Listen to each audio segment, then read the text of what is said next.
Hello दोस्तों, मैं मनीष मिश्रा, बात सितारों की से। आज हम बात कर रहे हैं कि जब दिवाली की पूजा हम करते हैं तो दिवाली की पूजा के साथ साथ हमारे को दान भी करना चाहिए। आपने देखा होगा कि जो कॉर्पोरेट में होता है वहाँ पे भी वो लोग दान करते हैं। उनके अलग बात अलग है कि सीएसआर एक्टिविटीज़ होती हैं, बट उसके बाद भी अगर वो एक्टिविटी अगर हो भी रही है बट उनके हाथ से वो पैसा जाता है, दान में जाता है। कई आपने ऐसे रिच लोगों को देखा होगा या सेठ लोगों को देखा होगा जो कि कुछ ना कुछ अपनी आय का एक हिस्सा होता है जो दान धर्म कर्म के काम में लगाते हैं।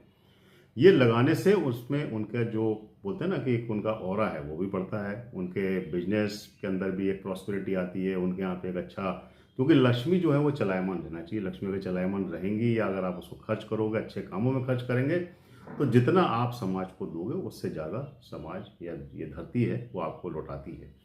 तो इस को मानते हुए आपको धर्म दान करना चाहिए। खास करके जिस दिन लक्ष्मी माँ की पूजा होती है तो आपको कुछ चीज़ें हैं जिनका कि आपको दान करना चाहिए। एक तो आप कुछ पैसे जो ज़रूरतमंदों के अंदर दीजिए।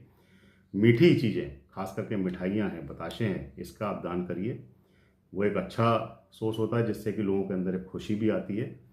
तीसरा, आप लोगों को कपड़े अपनी हैसियत के हिसाब से दे सकते हैं। ज़रूरतमंदों को कपड़े ऐसे नहीं हो कि वो पहनने लायक स्थिति के अंदर ना हो, कपड़े ऐसे हों जो कि पहनने की स्थिति के अंदर हो।